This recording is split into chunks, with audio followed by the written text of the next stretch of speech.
Dear ladies and gentlemen, good morning. Our team would like to start this virtual session that was supposed to be in person during the Asia Fruit Logistica and Asia Fruit Congress, but unfortunately the super typhoon got in the way and everything was shut down for that day, but nonetheless, it's impossible to shut down the enthusiasm of the buyers in Asia about the products from Egypt and Morocco. And we are seeing a lot of interest, and we would like to respond to this interest by helping you understand what are the most profitable niches in trade with Egypt and Morocco. So, let me start by introducing our team a little bit. I'm Andriy Yarmak. I work for Food and Agriculture Organization of the United Nations, and I manage the project that is helping Egypt and Morocco diversify their exports. Export diversification is always important, as you know, and the reason we work in Egypt and Morocco is that these countries import a lot of food products, and they import most staples, and they export a lot of fruits and vegetables. So the more they export, the more they could afford to import food products. So it's very important for them to build value, and they're doing it very, very well, as I'll show you in a few seconds. And our team is very diverse. We have people in Morocco, we have people in Egypt. We have people who are helping us globally from Ukraine, from Italy, from headquarters here. So our analytical team has around 20 years of experience in helping countries find new markets for their food products, and specifically for fruits and vegetables, doing fundamental analysis of fruits and vegetables. And therefore, my presentation will be an effort of the whole team. So it's not only me, but specifically Evgen Kuzin, who is here online today, helped me a lot with analytics. So let's start from the presentation and from the real figures that I'm sure most people don't know, because I didn't see them anywhere. I hope my screen is visible. So here we go. Fruit and vegetable market niches for Egypt and Morocco and Southeast Asia, but we will not be only focusing on Southeast Asia. We'll be talking about the region overall, the whole Asia. Let's see.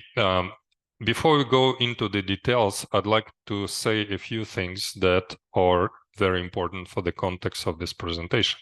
First of all, the global fruit and vegetable trade has been stagnating for the recent 5 years. Stagnation means no growth. If you look at the trade data, you'd say, hey, you're wrong. There is a 2% annual increase in global trade of fruits and vegetables. And this trade is expressed in US dollars. The problem is the average annual inflation over the past 5 years was more than 4% in US dollars. Therefore, the 2% annual increase in trade of fruits and vegetables basically means a decline in global trade. Why is it happening? It's another story. There are many processes that unfortunately impact it. It's deglobalization, as I call it, is a global phenomenon when countries impose new trade barriers, hurting their own consumers. Because any country that restricts exports or imports or poses any other reasons not to import or export products is usually hurting their own consumers, their own farmers. And there are wars. There is a problem with the global economy growth, global economic growth, also because of the wars and because of the deglobalization. But that's not the reason why we are doing this presentation. So let's focus on fruits and vegetables first. So if you look at the global picture, we know that the global trade in fruits and vegetables is not growing, or maybe even slightly declining. But there is only one region in the world where there is a very substantial increase in imports of fruits and vegetables. And this region is Asia, specifically Southeast Asia. But if you add China, Japan, and other developed countries that are not part of Southeast Asia, you would see this growth being close to $2.5 billion each year. So plus $2.5 billion of imports every year is a very, very significant growth. And in percentage-wise, it's also substantial. It's much more than the inflation rate. So there is only one region that is increasing imports. But now let's see who is responding to the increase in those imports. If you look at the global picture of exporters, you see that the leading in terms of pace of export increase, the leading country in the world is Egypt. Every year, Egypt is increasing exports by around 12%, 11.7%.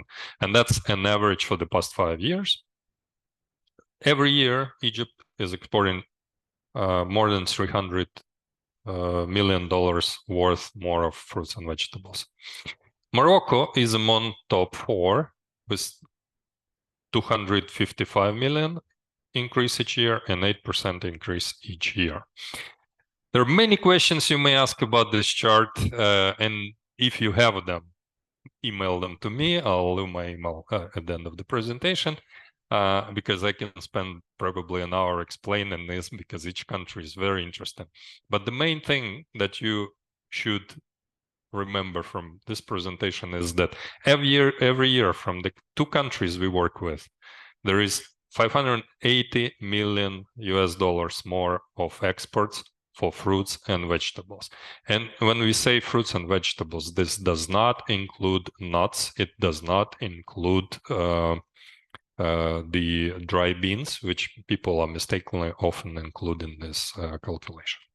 So it's a perfect match.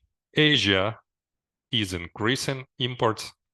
Egypt and Morocco are increasing exports.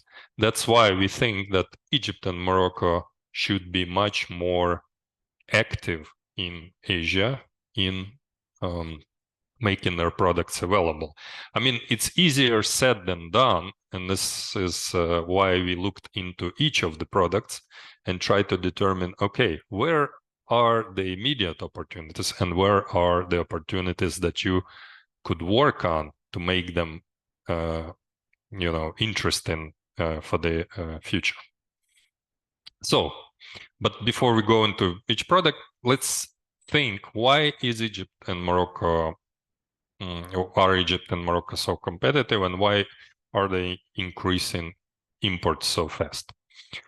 Well, it's of course the climate, which is perfect. They can provide some products either year-round or in a very, very attractive seasons, which you will see when we discuss the products. But also, they have a very efficient value chain developed. Both countries have been working very hard because they have a good neighbor close by. It's a European Union, and the European Union needs a lot of fruits and vegetables, and Egypt and Morocco are already supplying fruits and vegetables to the European Union. So historically, they've been tailoring their production and quality of the products to the demands of the European Union. As you know, European Union is very strict about the standards, quality standards and safety standards of the products. That's why it's much easier for you to work with Egypt and Morocco because they know all these requirements. They're very well developed. They have very well developed exporters that can handle logistics, that can handle payments, can handle all kinds of issues that may arise in this very risky business of fresh produce trade. And also both countries have large population base, so the costs of production are very, very competitive, but they also can produce high quality premium products. So let's go into the specific products for specific countries or for both countries. The palm dates is kind of an unusual category. It could be a fresh product or could be a dry product. But Egypt is by far already the largest supplier of palm dates to the region in Southeast Asia and Asia overall. Why? Because there is a very big demand, especially during Ramadan times. In Egypt, well, my colleague Hajar will speak about the unique selling points of Egypt, but hey, I'm very, very bullish on dates from Egypt because we are going to see a lot more dates coming from this country in the future. Here you can see all these charts. You can stop the video and look into the chart. If you have any questions, you can email us. I won't describe them in detail. Oranges.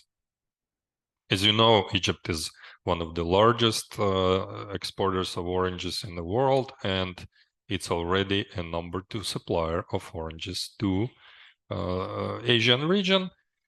And the biggest advantage of Egypt is the season, that they basically in certain periods of time have very few or no competitors. Egypt is going to face a growing competition in Asia from China, for example, but yet Egypt is expanding like crazy in orange exports. So I guess there are new opportunities coming up there as well. Plus, the Asian countries need a lot more product than currently is being proposed. Potatoes. Colleagues, please mute yourself. Yes, thank you. So going back to potatoes. For potatoes, yes, Asia is a big market, and we have very good, Egypt has very well-established positions in this market. You could see the seasonality, and you could see who are the main both importers and exporters. And Egypt's share, while not huge, it's growing, and the volumes are becoming substantial. Onions. If you Google an article on East Fruit about onions in Asia, we described there that there are probably going to be many years when Asia is going to lack onions, when there's going to be a shortage of onions in the region. So, in the past, Asia was a big exporter of onions. Now there are many issues, mostly caused by climate change, but also by other factors. So Egypt is an excellent potential source of onions for importers in Asia, because usually this country has quite a significant volume available for exports. And I suggest you get in touch with Egyptian exporters. Also, where do you get contacts of exporters from Egypt? If any of these products is of interest to you, if you want to contact buyers from Egypt or Morocco regarding these products, please email us, and we will provide you the list of potential exporters who could be contacted and who could help you fill the gap if you want to import these products. Also, we can put you in touch with the associations in both Egypt and Morocco that are doing a very good job in linking the buyers and suppliers. So pomegranates, as you could see, is also a growing market at the moment. And among exporters, there is Egypt. So Egypt's presence is constant. Every year, Egypt is exporting quite a lot of pomegranates to the Asian market.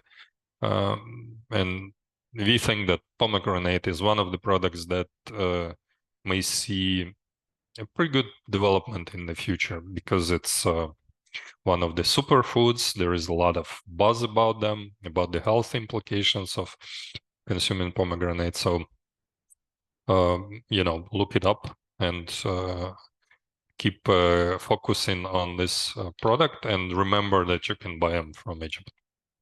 Fresh grapes. Again, it's a market where there is a lot of competition. It's a market that is stagnating, but this is the market where Egypt has a competitive edge. Yes, most of the grapes from Egypt go to the European Union, but yet some of the grapes go also to Asia. The good thing is that Egypt has many different types of varieties, and the season for Asia seems perfect because there's pretty much like zero competition when Egypt can offer the grapes. So it's a good opportunity. Fresh strawberries. Egypt, as you know, has really smashed this market in the frozen segment. Now they're moving up the value chain ladder, and they're really expanding, as you could see on this chart, in the segment of fresh raspberries. Fresh blueberries, now going to Morocco. Morocco, for me, it's amazing how these two countries, Egypt and Morocco, differ from each other, but also substitute each other. Morocco is focusing almost exclusively on high value segments. So if you're looking for expensive, high quality, premium products like blueberries, Morocco is the country to check out. But also look at the season. The seasonality of blueberries in Morocco is really good. For example, at the end of the season from Chile and before the season in China, Morocco is pretty much like an exclusive supplier of large volumes of blueberries and let me repeat it, of premium quality. So Morocco's share in Asia is growing because of that. Easy peelers. Of course, China and Pakistan are key competitors of Morocco and Egypt, but because Morocco and Egypt are working in slightly different segments, Morocco has some amazing varieties, some amazing quality mandarins. You could find a lot of opportunities in this trade with Egypt and Morocco as well. Avocados, avocados is a longer term opportunity, but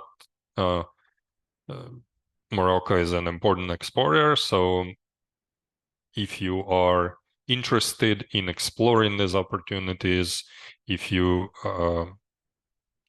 could see in the season some openings, or if there is a gap from the supplies from countries like Mexico or Kenya, imports from Morocco could be of interest. There are some niche opportunities. We know that the Asian market is dominated by China, but in Egypt they have some pretty different type of garlic. If you're looking for a specialty garlic for very strong taste, for very much of flavor, then almost no alternative to Egypt. Also, the mango, guava, sweet potatoes, Egypt has it all. And some of the visitors at the Asia Fruit Logistica have tried the so-called super mango. It's a super fruit, and I think is considered one of the sweetest fruits on earth because Egypt has some native varieties of mango, more than 200 of them, but Hajar will cover it. And the frozen berry segment, I mentioned, strawberries. Egypt is like a global almost exclusive supplier now of frozen raspberries. But Morocco also has frozen strawberries in Egypt, and frozen raspberries. You can look it up from Morocco, also good quality. So here are the opportunities listed by existing immediate opportunities for oranges and palm days, emerging opportunities that I mentioned for Morocco and Egypt and both countries, and challenging or, opportunities that do exist, but they're not immediate. There would be periodic in garlic, mango, guavas, and sweet potatoes. And anything air freighted from Morocco or Egypt, anything expensive. Both countries have very wide range of products they produce. And by the way, in early December, there is an exhibition, Food Africa, which I suggest if you're really interested in Egyptian supply base, you should consider visiting, because we will host a conference there. We will also organize B2B meetings, so also get in touch with us if you are interested in organizing these meetings, because we will be there and we will be helping you to get in touch with the best exporters, with the largest exporters, with the most experienced ones. Thank you for your attention. As I said, this presentation was prepared by Yevgen Kuzin and myself, and we would be happy to answer questions. If you can email us, or you can just put it in the comments under this video. We will make sure to answer them in a most timely manner. Thank you very much, and let's move on. The next presentation will be done by Hajar Magdi, my colleague she's an FAO international consultant, and she will explain the unique selling points of Egypt, and why Egypt is such an important country, why Egypt is the global leader in terms of export expansion pace. Go ahead, Hajar, floor is yours. Good morning, everyone. Thank you so much, Andrei, for introduction. I'm so glad to be here today and talk about the unique selling points of the Egyptian products. This Hajar Magdi, international fresh produce trade consultant. Now I would like just to give you introduction about why Egypt in the first place, and then I'm gonna talk about each product. I just need to make sure because my screen is not like... No, it's okay, but you also please put the video so that we see you, because you're not... I have just an issue when it comes to share the screen and open the video. So okay. That's why. Okay.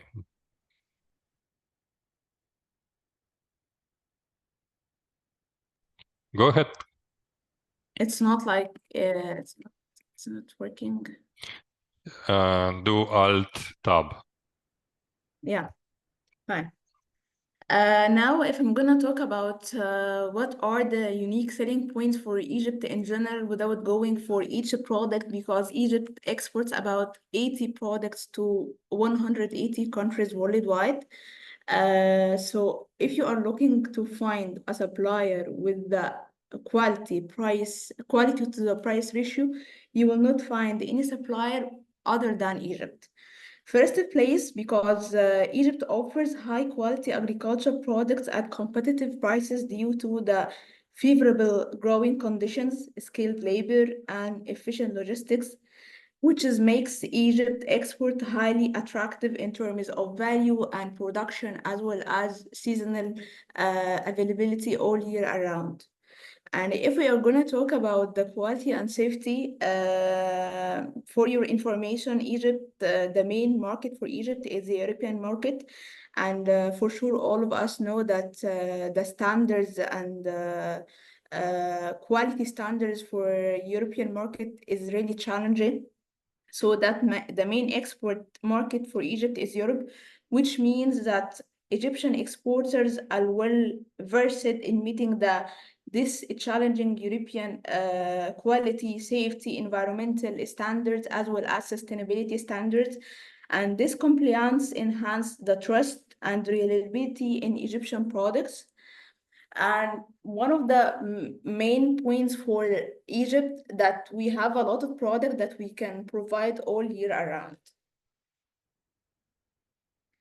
I would like to start with dates because it's well known that Egypt produced dates since Pharaoh's time. We have a lot of varieties over 6,000 years, and Egypt is one of the biggest producer worldwide. It's the biggest producer worldwide for Egyptian dates. But now there is like an initiative from the government that we are gonna produce a lot of international demanded varieties, and we expect over the upcoming 3 or 5 years a big quantities that will be exported from Egypt with different varieties that you will never see anything like this before, because we have a lot of quantities, and I think we are going to satisfy the international market with our Egyptian dates for the upcoming years. And if we are going to talk about citrus, as my colleague Andrew mentioned, Egypt is one of the biggest producer when it comes to citrus. The advantage for Egypt, we can supply all year around a lot of citrus varieties. We have a lot of varieties from citrus, not only oranges, but if I'm gonna talk oranges, we can supply all year around citrus. Lemons, mandarins, grapefruits. So I think this will be a very good advantage for Egypt to supply all year around for citrus varieties and mangoes. As Andre always mentioned that we have super mangoes, and he didn't taste mangoes in the worldwide that sweetest more than the Egyptian mangoes. Actually, I would like just to highlight that Egypt has mangoes and super mangoes. We have over 200 unique varieties. They are native local varieties in Egypt, and we sell them with very high prices. And for a lot of resources worldwide, they mentioned that Egyptian mangoes has the Brex around 23, which is the highest, sweetest level of mangoes that will be existing in the worldwide. So that's why I just need like to highlight this. If you are thinking very well about trying mangoes, so you need to rethink about this, because you are gonna be addicted to the Egyptian mangoes. And thank you so much. If you have any questions about other products, I will try to squeeze my presentation to some of the products. But as I mentioned before, Egypt export around 180 agricultural products. Thank you. Thank you, Hajar. And we are all looking forward to see Egyptian mango being made much more available and everywhere in the stores. Let's see, while Idris El Hassani from Morocco Foodex is connecting, let's and we have Mr. Hisham El Nagar, Vice Chairman of Daltex Corporation, one of the largest exporters of fruits and vegetables from Egypt online.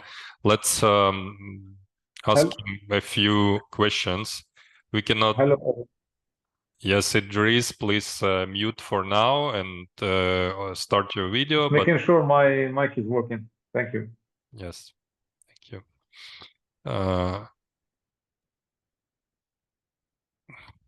Mr. El Nagar, we cannot see you.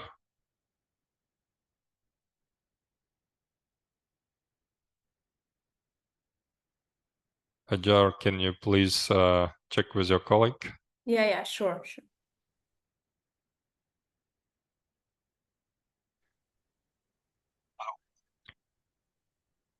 Can you hear me?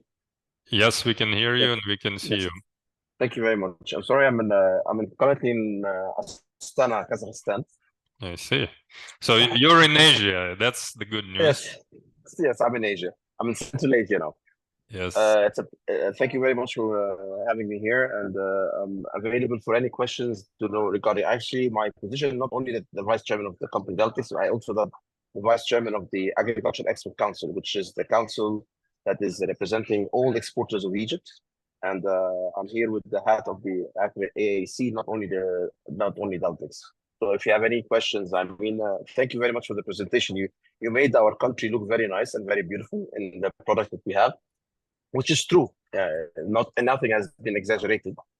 We do have quite extensive varieties of products, and as mentioned on the mangoes, and even we can have some mangoes that goes up to breaks to 26. So not only 23, but some varieties can go up to 26. Unfortunately, some of these varieties are because they're very sweet. Their shelf life is very short. That's why air freight would be a solution in some of these varieties. And some of these varieties also are green in color. Yet, so people do not understand that green. People always think that red or yellow has more sweeter, but actually it's totally green, and it's ripe as green. Yet the quality and the taste is very, very good in all cases. So this is the situation we have. If any questions like to ask, please, I'm ready to answer them. Yeah, I think just the one word on about the shelf life. I think the short shelf life of products, it's not necessarily a bad thing, because it shouldn't stay on the shelf. It should be eaten, consumed. So, well, my question is, considering the situation in the Red Sea, how can Egypt remain competitive? We see that Egypt is still exporting a lot of product to Asia, despite the situation in the Red Sea. How is that possible? How are you doing this? I know your company is exporting a lot to Asia, but also other companies from Egypt continuing to ship products to Asia. How are you managing to do it? To be honest, with some products like oranges and soft citrus, it's possible to ship long distances, even 40 days, 50 days. They can survive. Unfortunately, a variety has a beginning of the season, middle season, and then end of season. Any variety. Usually, the variety that has in the beginning or the end cannot go for long shelf life. That's why we have to target the right variety, the right maturity, and the right time to be shipped. It could go up to 40 and 50 days. In some cases, if you go too early, it cannot survive. If you go too late, it cannot survive. So what the situation is that some of our companies are professional in Egypt that understand this maturity indices, and they understand that the quality is most important. So they avoid any delays and make sure that they send it on the right time. And this is very hard, but we managed in the last number of years to understand our varieties, understand our weather, and we're able to compete with that. Just to give you a briefing, one of the things that I think Egypt is an advantage compared to other countries in the region is that climate change affected the whole world, but Egypt is not affected as much. Egypt has been an effect, but our results are not this. It's not the same. Of course, water is an issue, but again, Egypt has been able to survive the water issue in the past years, and we expect the coming 7 or 8 years we will not have this problem with water, hopefully. Even though with the situation being very critical in the south with Ethiopia and Somalia and all of this, yet we can see that there is the quantity of water available behind the dam is quite sufficient for a number of years. Underground water, which we have in the desert, also is quite sufficient. So the problem is water is not there. The problem with the weather is Egypt used to be, I can tell you that 25 years ago, I can predict 300 days of weather in Egypt. I can say that 300 days we have sunshine. Unfortunately, it went down to 250 to 200 days of sunshine, which is still not a big issue. We can manage around it and we understand it. We usually have sandstorms in a specific time of the year. Last year, we did not have a single sandstorm, for example, which is a good advantage, not a bad thing. So there are areas in Egypt that we had absolutely no rain. Now we have rain in some of these areas. So those changes it might look bad, but actually it is very good. I mean, climate change has been a positive effect. What I'm trying to say is that we in Egypt have a tendency to take care of problems and take care of it and make it to our advantage. So when things like this happen, we manage to work around them in a right way. And unfortunately, this is the country that we not only the Red Sea, also the weather, also the water. We managed to work out the solution when it's a problem. And because we want to serve our markets and we understand what the market needs, and it's very important to do that job right. Mm-hmm. Yeah, thank you very much. I remember we discussed this at the Asia Fruit Logistica, and you mentioned that the situation with the logistical costs and the transportation period being lengthy, it kind of pushes people to do more premium in Egypt, right? So Yes. it's also in a way a good thing, isn't it? Yes, exactly. I'm saying that it gives us the only professionals and only people and companies who understand the business and understand quality will start to serve the. And this is, I think, it's a good thing. We'll find a way. We have to be more efficient. Our job is to be more efficient. Excellent. Thanks very much. Another question, which you partially answered, but maybe you could add a few things about what makes Egyptian products different from other products. In Asia, they get products from all over the world because it's the biggest, the hottest market. How do you convince people that, hey, when you discuss shipments of products from Egypt, how do you convince buyers that your products are better in price or quality or something else? What makes Egyptian products special according to your opinion? What the real specialty, there are two areas. I mean, and there are customers who buy by the eyes and who customers are buying with the taste, and they are different. In the Asian market, there are customers because people use oranges and fruits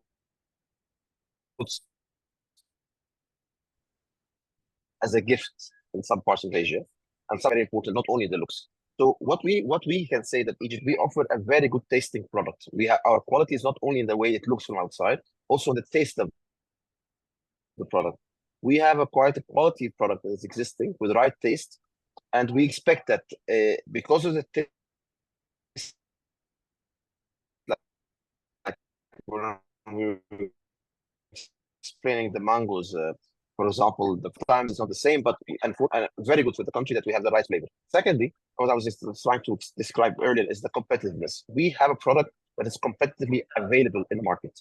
We are very close to we have the Red Sea, we have the Mediterranean, we have accessibility to both markets, the European market and the west part of the world, and we have also accessibility to the east part of the world, which is, again, it serves both directions. And even though we have issues with logistics now, which we hope cannot stay for long, we still are able to serve those products. So the proximity of the country to the markets, the competitiveness that we have, quite competitive labor cost, which is compared to other countries in the region. We are very competitive. We have a very young population.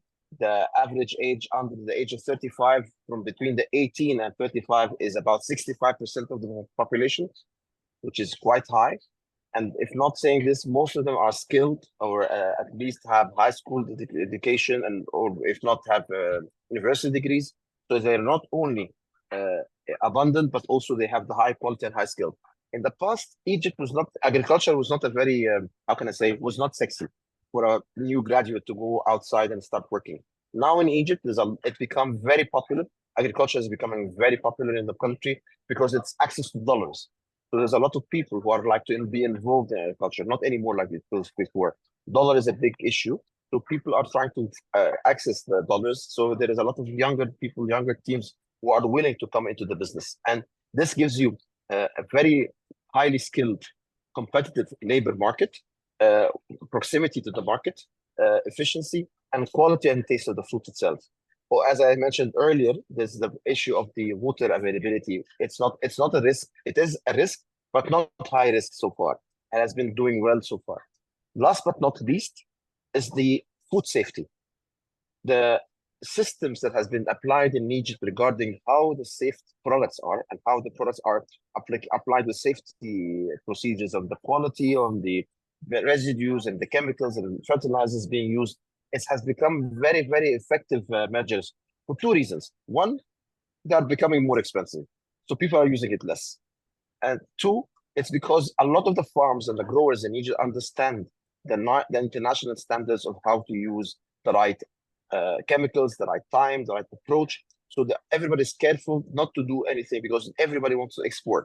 They don't want to get rejections because of quality or because of issues regarding safety and product safety.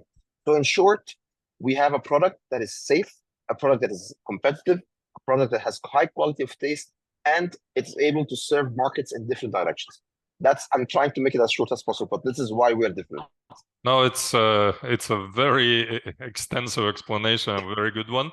And I especially like the argument about the quality of people who are behind the quality of the product, because a lot of times I'm saying we, but I mean growers and traders, they forget about people, while people are the key drivers, the key factors impacting the quality of everything, of the process, the quality of the product, the quality of production, the safety, and so on. Thank you very much, sir. And we don't want to keep you any longer because you are in a busy mission, we know, and good luck with exploring the new markets. Thank you. Central Asia, we've just had a mission in May to Central Asia, and it was very, very successful. So we hope there will be more trade between Egypt and Central Asian countries, but also between Egypt and Southeast Asia. Thanks very much. Thank you. We are moving on. We have another colleague from Egypt who is waiting online.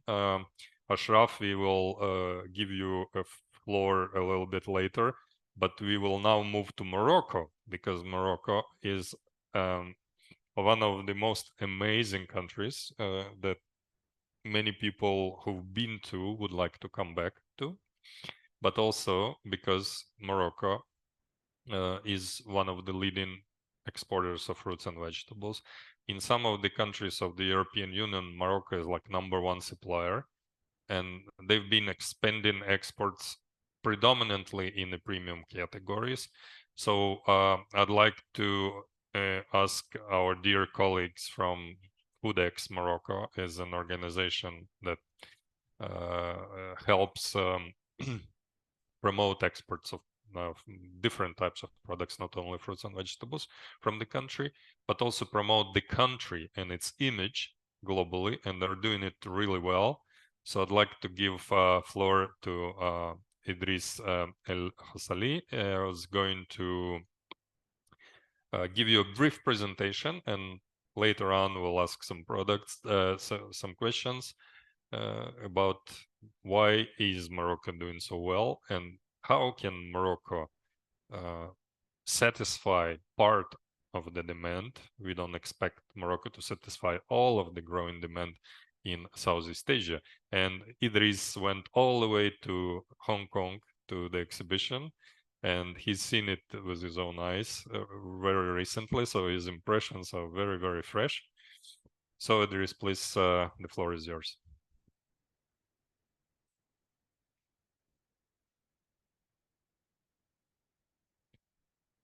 You can share the presentation now.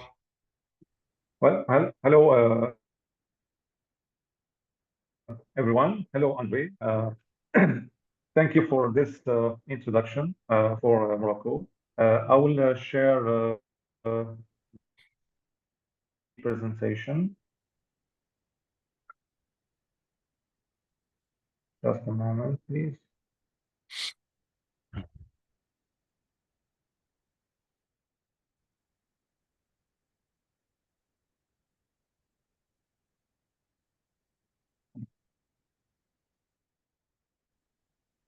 Okay, can you see it on the screen? Yes, excellent. Okay. Well, it's again with you guys. Thank you, Andre, for this opportunity to talk about Morocco's export potential to the Asian market. As we saw it on the Asia fruit logistics, the potential is really huge. So we try to cover that in this presentation. As you can see here, Morocco agriculture and seafood export has been rising annually by a rate of 6% to reach $8 billion in 2023. On the category of fruit and vegetable, export reached $3.67 billion in 2023, which represents an increase of 33% compared to 2019. So the question here, what is behind this? What are the drivers behind this increase? Two main drivers. First is the rising demand for healthy and Mediterranean diet. And the second driver is consistent quality and reliable supply from Morocco. So these are the two drivers: consistent quality, reliability, and rising demand for healthy products. Concerning here, the key message is quality, consistency, and reliable supply, which allow Morocco to position itself as in highly demanding markets such as the US market or the European Union market. Morocco is the third exporter in the African continent, the fifth worldwide exporter in the blueberry category, and the first Northern Hemisphere supplier in the US market after Chile and Peru. With export level up to 2.6 million tons, the product diversification is high. Concerning citrus, Morocco export mainly small citrus with the champion category Nadorkat, which is a premium high quality category. Available citrus from Morocco is from October to May.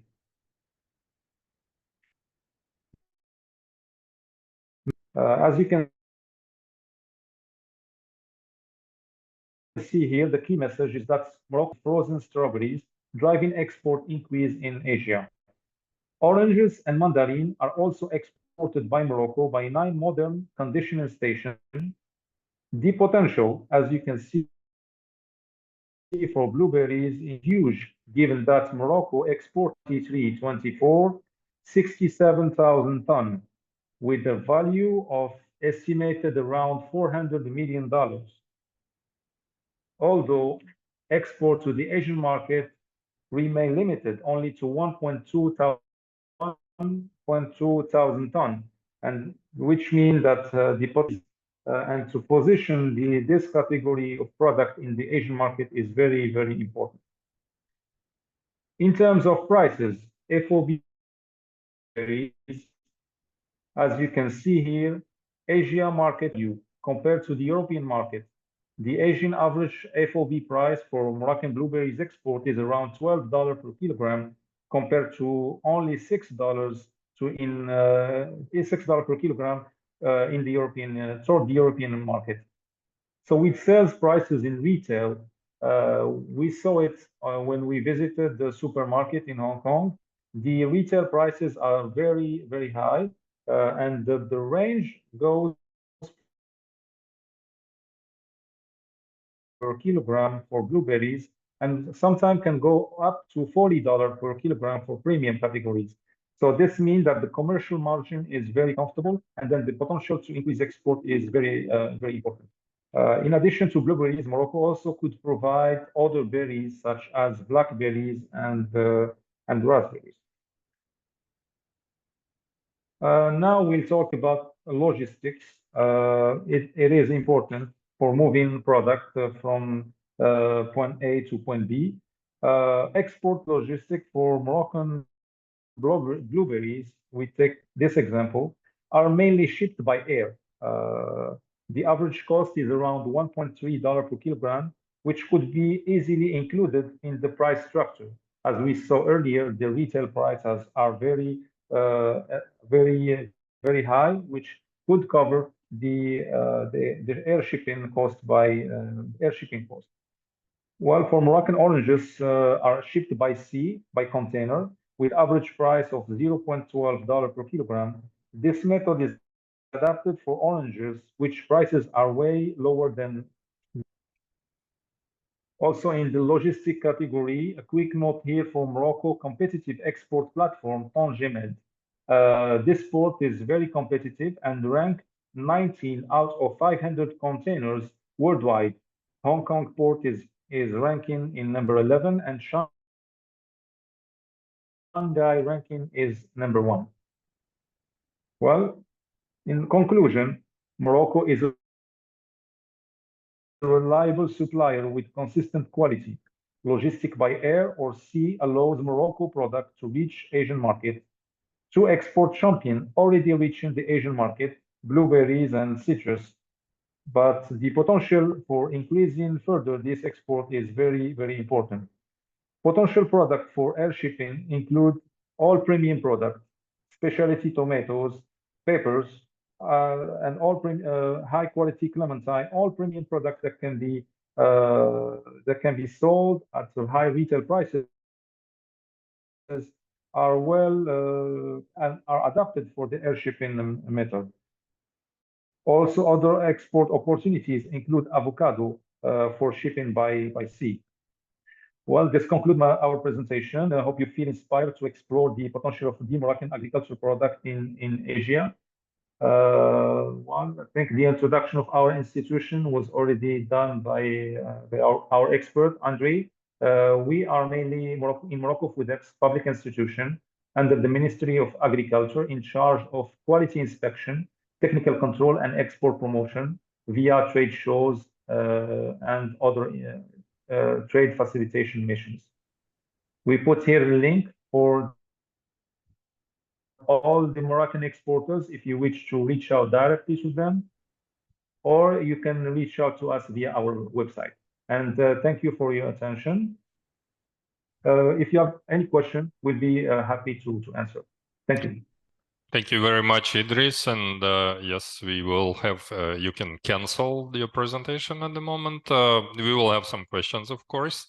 We can, maybe before I ask the questions, I can give floor to Abderrahman Jonir from Crown Company, who's also been with us to the expo in Asia recently.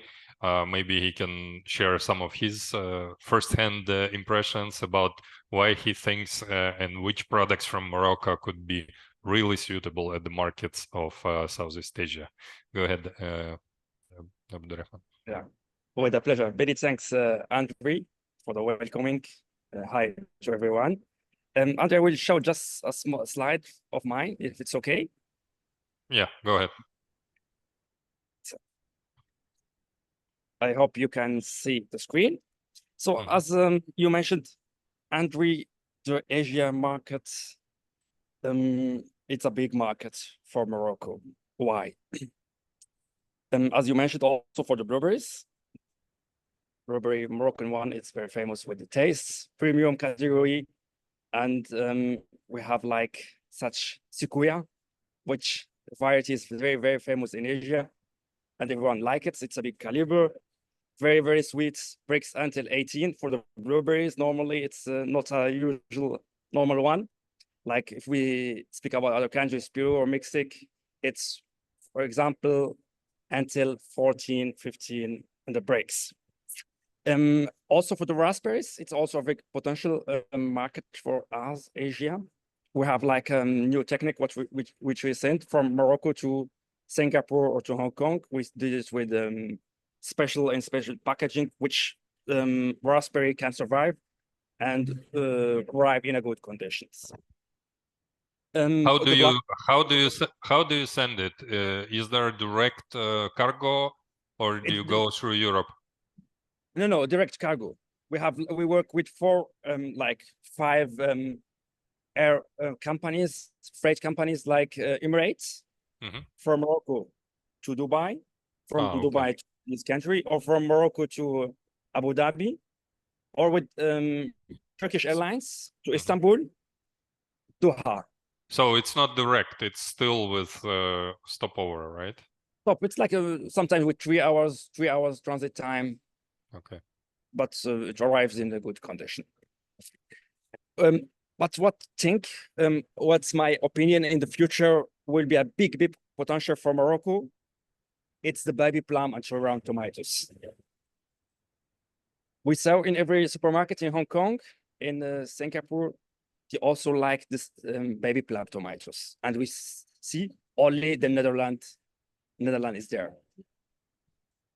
Also, what we see, Palermo, for example, peppers, California, and the people from Netherlands, and in the winter time, they come to Morocco and import from us, because in the winter, it's like from December until March, the production in Netherlands or in Europe, it's very low, and they import from us. It's a big opportunity for Morocco to export there.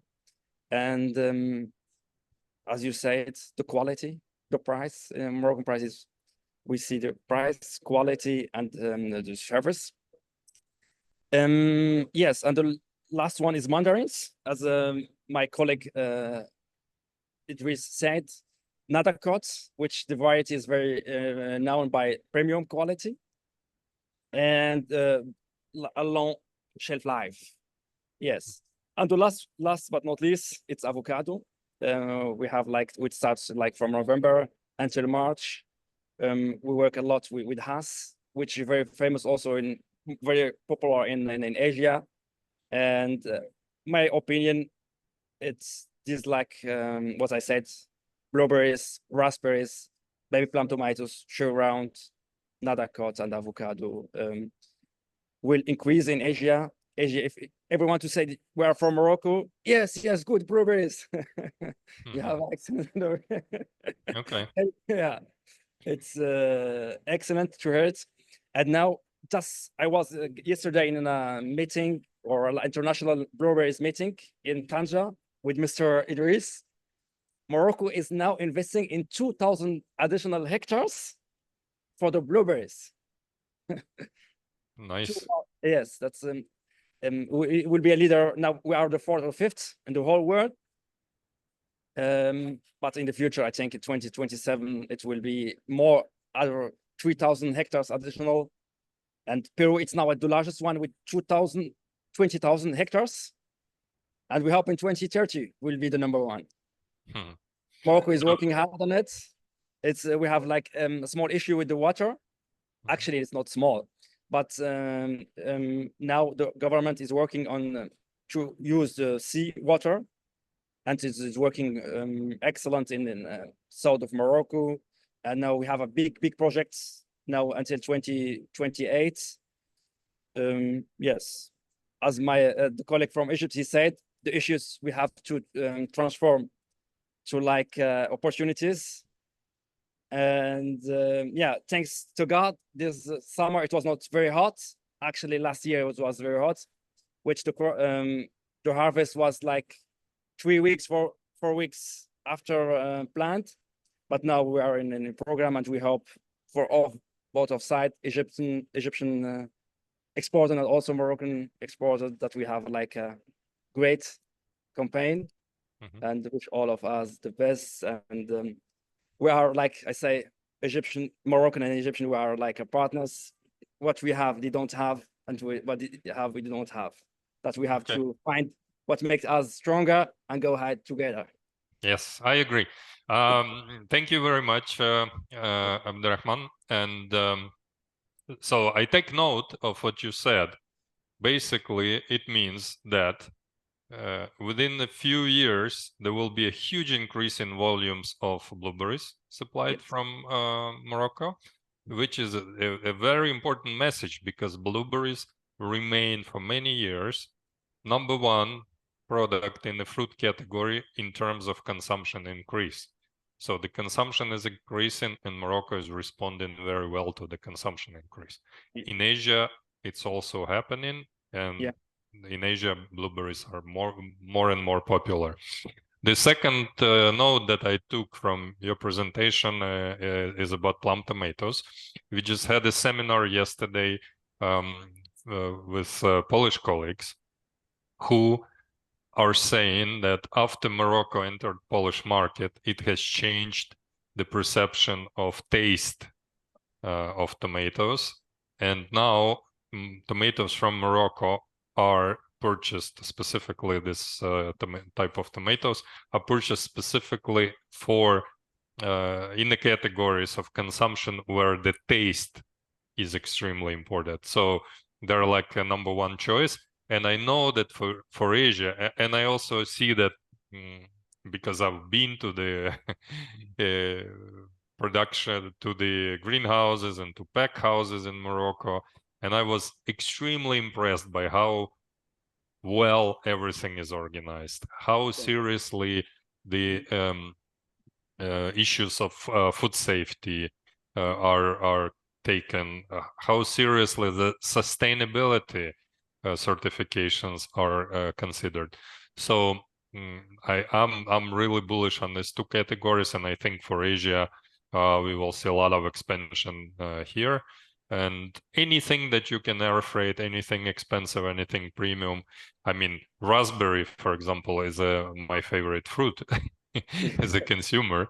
Yeah. And in raspberries, I think you're also doing a lot of expansion. After a couple of years ago, you got hit by some pretty bad weather, but now I can see that there is a recovery and expansion happening there again. All right. Yeah. Thanks very much. Let me jump back to Egypt and give floor to Just before, Andre, yes. if We're not done with Morocco. you Don't I worry. would like to add just a few words. I mean, I think Mr. Abdulrahman, he covered very well the Moroccan export potential for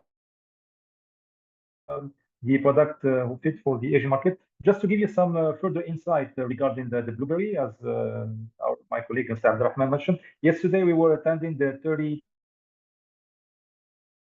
33rd International Red Fruit Symposium in Tangier. And actually, the big players are coming to invest in Morocco. We have Dries Kool, which is a multinational, which is already well established, and they are increasing their investment by investing in a new platform.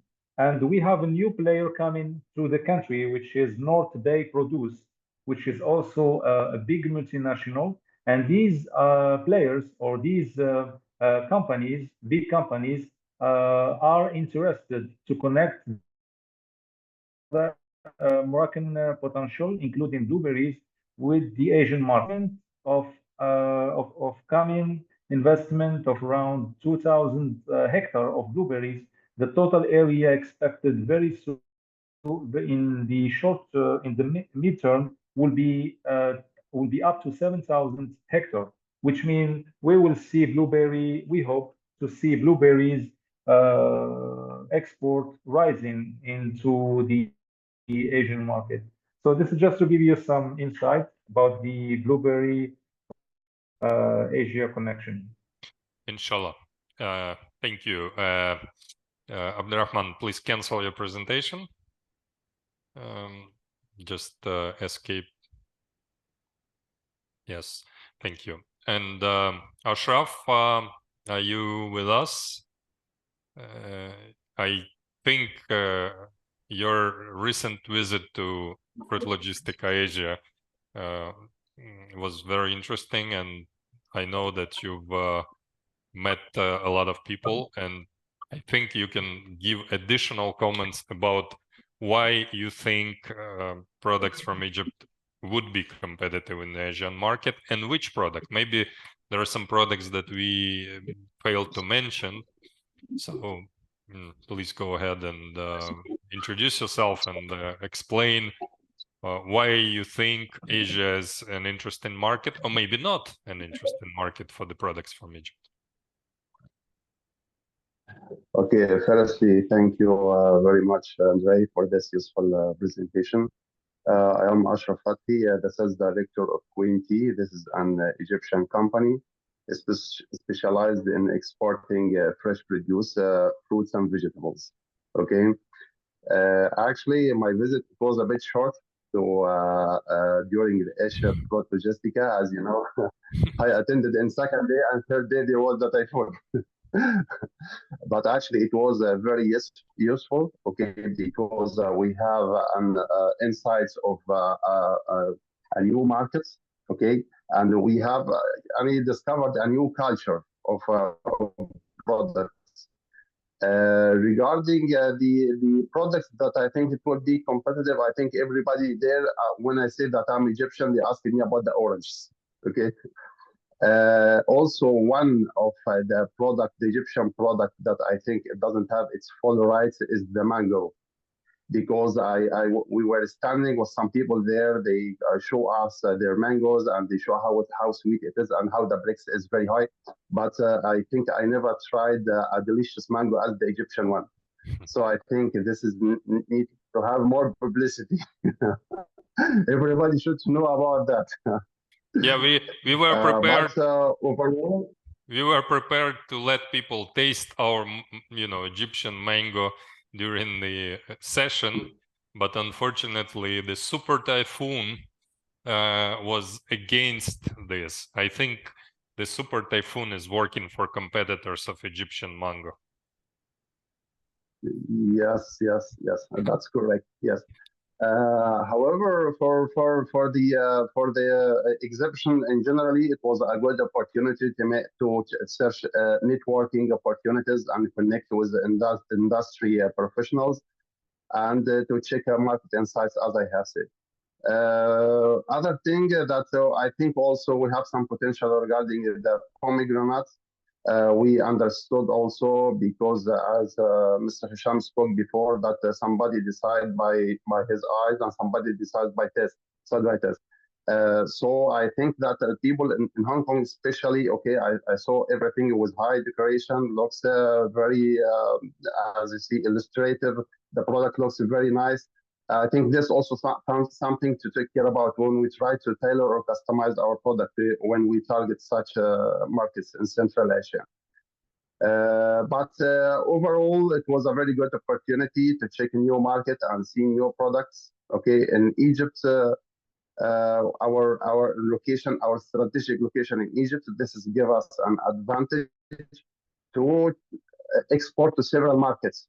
For example, for our company, we export to Europe, we export to Middle East, we export to East Africa, we export also to Middle Asia. So I think this is a good advantage for Egypt, the location overall, okay, to export it to several countries.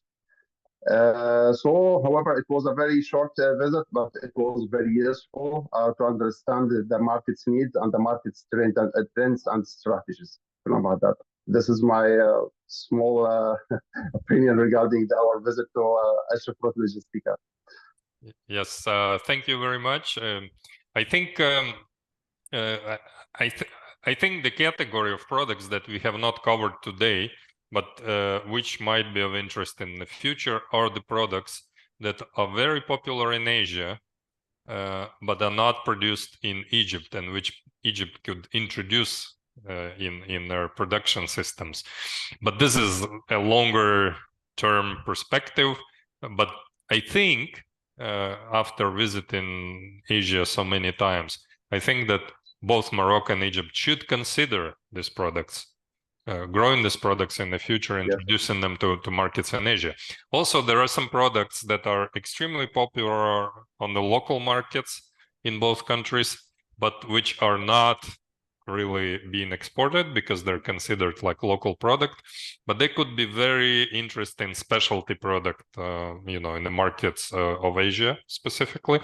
I'm still wondering if we can try to work with the garlic, that the one that is big Egyptian typical garlic.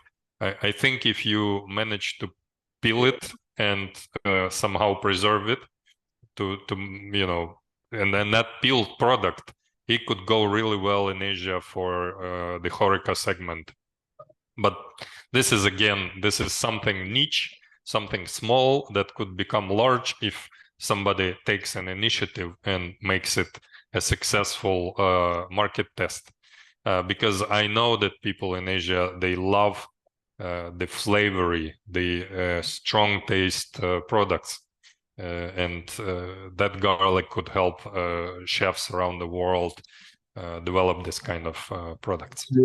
Actually, I agree with you on this point, but the issue that that China overwhelmed this region of world, okay, by its garlic. However, yes, that's correct that the Egyptian one is more aromatic and more strong, okay, and we have to highlight the disadvantages to the markets and to the people. Even when we spoke with some with some Chinese companies who export garlic, they informed us we have some clients in the Middle East and some clients in Europe that asked by name for Egyptian garlic. And they asked to get their contacts just in case they have a client, I need Egyptian garlic. Okay, so I think you are true in this point. This something need to be highlighted more and need to be shown more to the world, because every product and every region and every climate has its own specific specifications. Okay, so I think this is also one of the promising products for the Egyptian garlic. Okay, we export Egyptian garlic to many worlds. However, we face a very high competition from the Chinese one. However, everybody needs to know that everyone has its own specifications. So this is the point, correct? Okay. Thanks very much, colleagues. Anyone would like to add anything? Idris, Abdurrahman, Zhenya, Just Evgen? one thing, and we would like also to invite importer from Asia to come to Fruit Attraction in Madrid. Where Yes. we'll be there. We have our boats in Hall 2. Everyone is more than welcome to visit us and to see the products there. And yeah. I think most of us will be at Fruit Attraction in Madrid. So, if any of the Asian buyers are coming, just email us and we can organize meetings and provide more information. Thank you. That's a good idea. Thank you. Anybody else? Anything? All right. Since we are all... Since there are no more questions, I think this small, short seminar will help Asian buyers understand the immense potential of expansion in both Egypt and Morocco for fruits and vegetables. I also invite you to consider asking for things that we haven't mentioned today, because these countries have truly wide variety of products. And especially since it's very far away from Asia, especially pay attention to the things that are in retail in Asia are above $8 to $10 per kilo. If something is expensive there, Egypt and Morocco could ship it if they have it, or they can grow and ship it if they don't grow it yet. Be sure that that's a good potential source of the supply, because both countries do not have a limitation in terms of land area. Egypt is a little bit more blessed with water than Morocco, but Morocco is blessed by the fact that they have had to deal with the water shortages for many years. So they've now worked out some very high-tech solutions for water scarcity. And I know that they're moving into subsurface drip irrigation in their orchards and vegetable production. So these two countries are really potentially important for food security, for making profitable import business. So please stay in touch with us, stay in touch with the companies from Egypt and Morocco. And I wish you all a good day and good mutually successful business. Just, Andrew, one thing what I want to tell you. Thank you so much. And we appreciated your efforts with your team, Hajar, Evgen, and Katarina. Thank you for all advices, supporting us, Morocco and Egypt. We appreciate it so much. Shukran. You're welcome. We will see you in Morocco, first in Madrid, but Yes. then I think most of us will be going to Poland to meet buyers from the countries around Poland. So there is a lot at stake and a lot planned in the future. Спасибо. Ciao. Bye-bye. Goodbye. Bye-bye. Bye. Thank you. Bye bye. Thank you. Have a good day.